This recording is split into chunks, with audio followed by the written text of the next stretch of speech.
Okay. Yeah, there we go. Yo, what's up guys, the Insane Game Freak here, and I do need to do Sony's, but I'm doing, I probably should do Sony's, fuck it. I'm doing Nintendo right now because Sony's is kind of a victory lap fucking video, so there's not really too much to talk about. If I'm going ahead and ranking it in Nintendo's, and I'll probably say it again in Sony's, from best to worst of the big three, Sony, Microsoft, Nintendo. Nintendo did the worst. And it pisses me off primarily because, for one, today's my birthday. That's the first reason why I'm mad. Second reason why I'm mad is it would have at least been okay. It would have been just as good as Microsoft's if not for two fucking games. And it's not even the games well, no, it is the games themselves. It's the games themselves and then the IPs that are attached to them. Which you probably know what I'm talking about because there were only two games that fit this description. You know, the ones that had IPs we gave a shit about, but the game that was attached to the IP is fucking either garbage or like you're just not interested. Most people are in the consensus that Star Fox looks fine. There is rage because we found out that apparently it won't have online multiplayer, which I didn't know. Apparently, it will be co-op apparently, and the reason why I say it will be is because they just showed a Star Fox fact sheet, and it's just 1 to 2 players. So I think there's gonna be either a versus mode or a co-op mode. Don't know which, but there's gonna be some type of co-op because you can play as 2 players at some point in the game currently. So that's the thing. Most people think Star Fox looks okay. I've heard mixed things on people at E3 playing the game. Most people are fine with Star Fox. I think the biggest problem with this Direct is the problem that actually played the other 2 conferences. Talking about games that don't come out until next year, and then talking about games we've already seen. Like, for example, saying Fallout and Call of Duty was like, and then for Nintendo it was like, well, we're gonna show Yoshi again.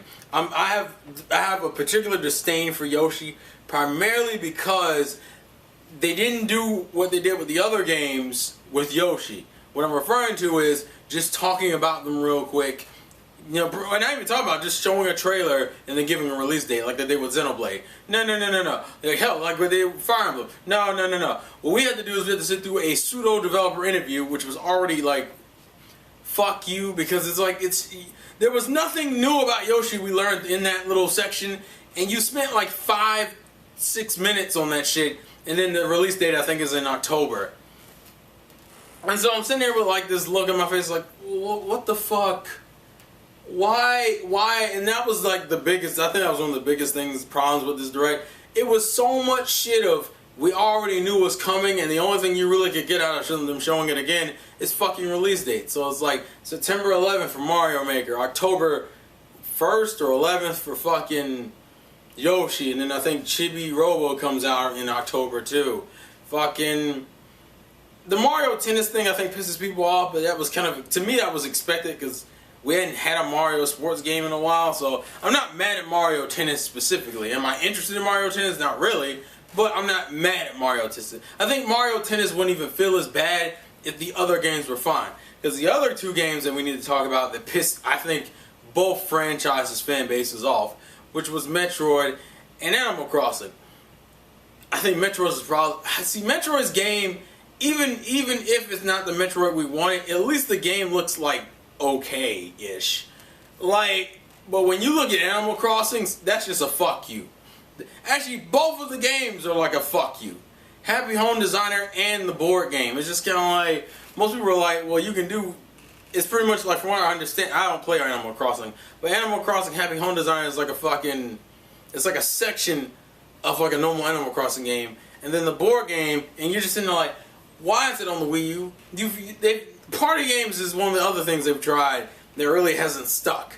I mean, you had Mario Party, which didn't stick, Nintendo Land, Wii Party U. Like, why would Animal Crossing sell party game? Why Animal Crossing party game in the first place? Like, the fuck is the point of that? And so everyone's just like, really? We couldn't get Animal Crossing Wii U, like a normal Animal Crossing, but you can give me a fucking board game? You're just like, man, that's disappointing. The Metro one is just as disappointing in a sense because it's essentially Blast Ball from the Nintendo World Championships is Metroid. There's nothing that really looks like the UI is the closest thing that looks like Metroid. Everything else just looks like a fucking generic ass robot game, which is probably why they did it that way. Because if they were to just sell Blast Ball as it is, that wouldn't sell shit. But you know, you throw the Metroid name on it, it'll at least do okay-ish, or at least mediocre at best. And you're just like, really? Really? That's what we're gonna deal with. And so we got release dates, bullshit, some announcements that were okay. The tennis one, you know, Mario Tennis is whatever. What was the other one that was new? I don't even fucking remember. I was so saddened by the end of that direct, I was just kind of like, whatever. Mario Maker, fucking... I kind of got... I have a lot of disdain towards Mario Maker and Yoshi. And not even because of the games, but just because of the way it was presented. The puppet thing didn't even hit home with most people because they barely used it. They used it in the beginning. They did like 1 or 2 sequences in the middle, and the sequences they use in the middle, it's just the puppets either are just dancing to various things. One of them dances to the start, and then the other one where I kind of wanted to play. I bet you someone's already mixed it. Where they're like, and you kind of want to start playing. About a week ago. It was like when they were walking down the hall, and the way they were like, they had like this swag lean and shit. So I'm pretty sure someone's gonna mix in that damn music where they're like, doom, doom, doom, doom, doom, doom, doom, doom. Like this shit. Look, the puppet thing is fine. It's those damn announcements and then the way they announce some of them. The Mario Luigi one does look legit. The Zelda one looks okay, especially knowing that the Zelda one has online. That helps a lot. So Zelda, I think, was fine. Mario Luigi was fine. Some people might be salty about there not being another Paper Mario game and just getting a fusion game. Don't know how people feel about that one, to be perfectly honest. I personally like the Mario Luigi series, so Mario Luigi's fine. Zelda's fine. It's Animal Crossing and Metroid. If those had just been 2 traditional games, like the games that we wanted, I think they would have had an okay direct. That's what bothers me the most. I probably would have forgave a lot of that shit and just said it was fucking Microsoft and Nintendo were tied. Because Microsoft essentially did the same thing. They put out games we expected them to put out, and then they just fucking did the games you just... Like, they just met expectations. I don't think they exceeded anything, in my opinion. They just did okay. Nintendo literally, to me, would have hit the same note if that Metroid and that Animal Crossing wasn't what they currently are. And I'm not even saying the games are going to be bad. Actually, I think the Animal Crossing Wii U one's going to be bad. But fucking...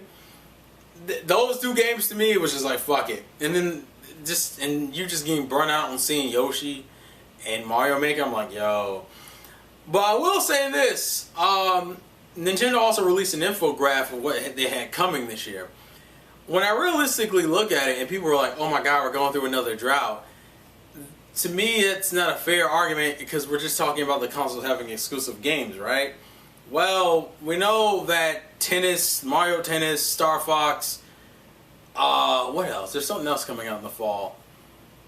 Yoshi, Mario Maker, what else? Xenoblade. We have a general area of, like, we're good. Because August we'll have the updates, and pretty sure we'll have Devil's Third. Even though the American date hasn't been confirmed, I'm gonna bank that it'll probably be in August too, with everyone, because Europe and Japan are getting in August. So I'm gonna say the only drought we're gonna suffer is literally just June, July, and June, July. That's it. Because August we'll have that. September we'll have Mario Maker. October we'll have Chibi Robo and fucking Yoshi. And then at that point you got what? November and December. Well, December has Xenoblade, so Mario Tennis and Star Fox have to come out around the same time. I think that's a safe area. And having Xenoblade be a Christmas game, I don't understand the translation delay though. That just pisses me off. The Fire Emblem thing pisses me off because they show the game is in English and they still go 2016. Unless they're trying to do an anniversary thing where it comes out in like January or February of next year. Which, you know, it wouldn't bother me personally because that just means the game doesn't come out for another... It'll be the 3rd year. Since Fire Emblem Awakening came out in 2013, it'd be 3 years. So, or 4, if you're counting, no, in Japan, I'll get it in a few months. We'll probably hear about more Splatoon stuff. So I'm not mad, and then we still have, oh yeah, Fatal Frame. That's the other thing. So I'm not mad at the Wii U's lineup this year as much as I'm just mad that the Direct was like nothing to me. And I am glad Anumo went out and said, yo, still coming to the Wii U, stop the NX bullshit. But that was a sad fucking Direct. In itself, the Direct by itself is just fuck it. Fuck it. You could have just showed me a goddamn trailer for Star Fox. I would have been like, alright. But fuck that other shit. Man. And I feel bad for the Animal Crossing fans and the Metroid fans. Metroid I actually would have looked forward to playing. Animal Crossing I have no interest in, but Metroid, come the fuck on. Come the fuck on. And there's still new games, and there was, once again, a lot of people mentioned it, a lot of heavy, well, it doesn't really seem as heavy as you think, but it was pretty heavy for 3DS, which is kind of acceptable because 3DS kind of needed it. To me, there were more games coming out for the Wii U that we knew of than the 3DS. So, you know, throwing in Chibi Robo, Zelda, fucking Super Mystery Dungeon, you know, the 3DS needed games, and I hate when niggas keep saying, you don't need to talk about the 3DS. Just because the 3DS can sell on name alone doesn't mean that it doesn't still need to be games talked about it. I mean, that's the problem with the PS4 and the Vita, right? The Vita not so much, but the Vita just needing games in general, whereas Sony, it's like you have a console that's selling, you still need to talk about games. Like, so I hate that shit. Stop saying the Vita, that the 3DS didn't need, you didn't need to talk about the 3DS. What are you fucking kidding me? Stop that. We knew less about the 3DS games than the fucking Wii U games. Stop. They needed to focus on 3DS. I'm not mad at the 3DS focus, I'm just mad at the lack of new shit. And then the fact that two of the new games we got feel like slaps in the faces. Specifically Metroid and Animal Crossing. But that's just me. But leave your thoughts and comments in the comment section below. Disappointing Direct. Worst out of the three. I will mobily admit it. It's the worst out of the three. Sony wins. Because Sony, I don't think... And then I'll probably give my overall thoughts, because there's winning E3 as a whole, and then there's like winning E3 personally. Personally, still not really invested in buying a PS4 or a fucking Xbox One this year. But in terms of objectively E3, Sony. Some people say Ubisoft. Is it Ubisoft? I don't fucking know. I think people say Ubisoft won, but I haven't really looked at Ubisoft, nor did I really care. If Rayman is or not, I don't give a shit about any of their other franchises. Rayman's the only one I give a fuck about. Anyways, please leave your thoughts and comments in the comment section below. This has been the Game Freak. Life's a game. Play to win, and I'll catch you guys later. Peace off.